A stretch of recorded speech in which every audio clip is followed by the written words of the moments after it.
So, let's have a discussion.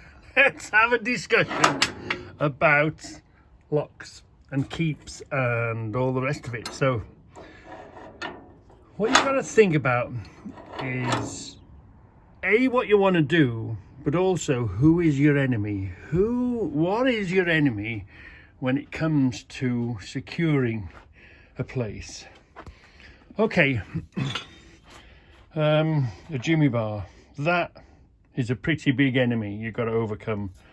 If you've got a wooden shed and a fantastic lock on the door, forget it, because they're going to come through the wood. They're going to rip your frame apart. So that's the end of that. And we did mention, didn't we? We did mention a padlock. So your next enemy is your padlock. You know, sneaky in the dark. I want to get in your shed. It's not a wooden shed. It's got a steel frame. The Jimmy bar's not going to do much good. Okay, so I'm going to bring one of these now, aren't I? I've looked at you. I've been the night before. I've had a look. I've seen the padlock. I think I'll get through that. And we've already done a video and proved that that will snap through this lock. No problem. Okay, I had to cut it twice. It was hard work, but that snaps through this. Now this is how many inches of a lock? And I don't care what they say, super duper, what the label says. That's a 3-inch padlock. You would think is pretty good, you know, is pretty strong. But a 3-inch padlock with all the bump, blah blah blah, super duper hard lock. Anything less than this, you're going to go through. And I got through that. You want something that they can't get through. That's the thing. And yeah, you can hide your lock. You can hide your lock. So the padlock goes in under here. So you can protect your lock if you've got space. But if you haven't got space, or you're in a smaller position, padlocks ain't always the answer. And okay, you can make a sneaky lock, as in make through a tube. But that's not what we're making now. It's not what we're thinking about, are we? We're thinking about working within this tube, using, this is the protection.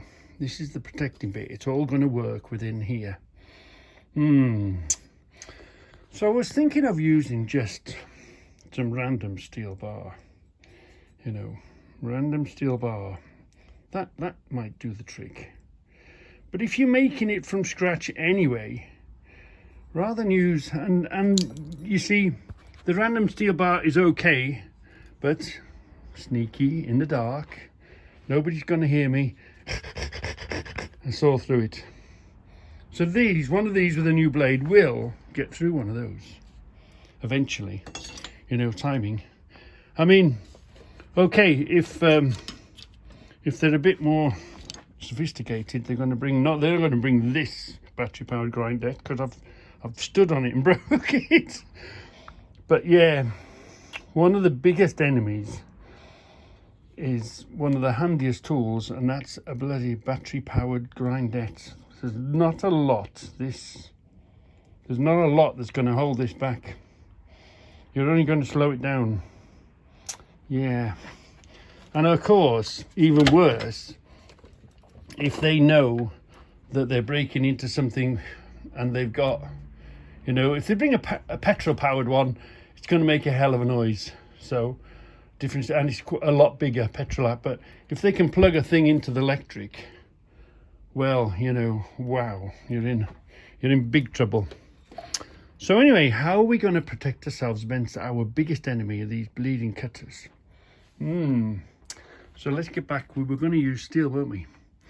But I was thinking, maybe rather than standard steel, picking up, you see them all the time, don't you? Chisels, car boots, 50p, a quid. So if you're building something anyway, why not build it out of tougher, stronger steel that you know to? So I'm going to weld a chisel end to the end of that. So that will be the bit that goes in and out. So it just slows them down. Instead of using one blade, they might use 2 blades. Instead of taking 5 minutes, they might take 10 minutes. And that's all you can do. And it's the same as the keep. You could use just ordinary steel keep. Would you butcher a socket that you've bought for 50p or £1 in the car boot that you've seen? Doesn't matter about the size, you just want the circle, don't you? Or you can tell in the weight of it. Do you use these black? Obviously I probably wouldn't use this because it's still new, but you see them, don't you? The black, the high impact to use in an impact gun. So if you've got a choice and you want to use a steel tube, fine. If you want to use a socket, I'd say this is harder still to get through. But I'd say if you just want a keep and you want to strengthen your keep, well, go and get yourself a high impact socket that you see in the market. Sometimes you can buy them just one on its own in a box somewhere. So just when you're walking around seeing stuff, don't see it for what it is. You see this as a chisel and it would clean up. It'd be nicely going in the toolbox.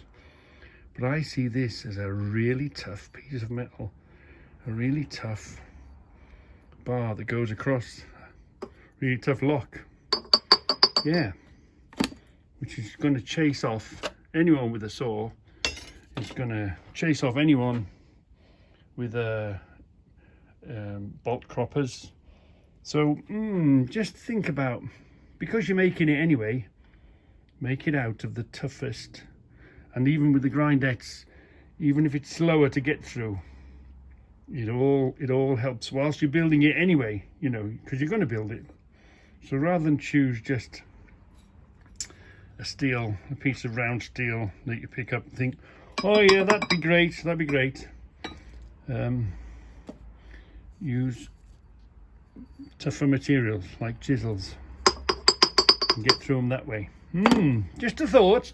I'm just at the moment going through the thinking progress. You know, my mind is going tick tock, tick tock, tick tock, tick tock.